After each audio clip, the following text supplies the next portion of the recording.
اللہ کے رسول نے فرمایا کہ زنا ایک ایسا بدترین عمل ہے جس کی سزا اللہ کبھی معاف نہیں کرتا، اور اس بدترین گناہ کی 3 سزائیں دنیا میں اور 3 آخرت میں ملتی ہیں۔ اللہ زنا کرنے والے کے چہرے سے معصومیت اور رونق ختم کر دیتا ہے۔ دوسرا، اللہ زنا کرنے والے کی عمر کو دنیا میں گھٹا دیتا ہے اور وہ بدترین بیماریوں میں مبتلا ہوتا جاتا ہے۔ اور تیسرا، وہ دنیا میں محتاج بنتا جاتا ہے، مفلس ہوتا جاتا ہے، اور اس کے گھر کی عورتوں کی عزت بھی محفوظ نہیں رہتی۔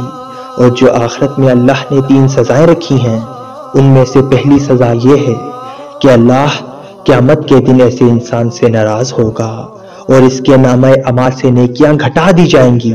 اور دوسرا، روز محشر ایسے انسان سے سخت حساب لیا جائے گا۔ اور تیسرا، دوزخ اس انسان کے لیے تڑپے گی اور اللہ کے دربار میں فریاد کرے گی کہ میرے اللہ، اس زانی انسان کو میری طرف بھیج جو دنیا میں نامحرم کو گندی نگاہ سے دیکھتا تھا اور اس حرام فعل میں مبتلا ہو کے اللہ کے قانون کی تذلیل کرتے تھے، اور یوں اس گناہ کو انجام دینے والے اللہ کی رحمت سے دور چلے جائیں گے۔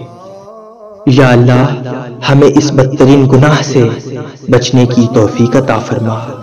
آمین ثم آمین۔ ہمیں اس بدترین گناہ سے بچنے کی توفیق عطا فرما۔ آمین ثم آمین۔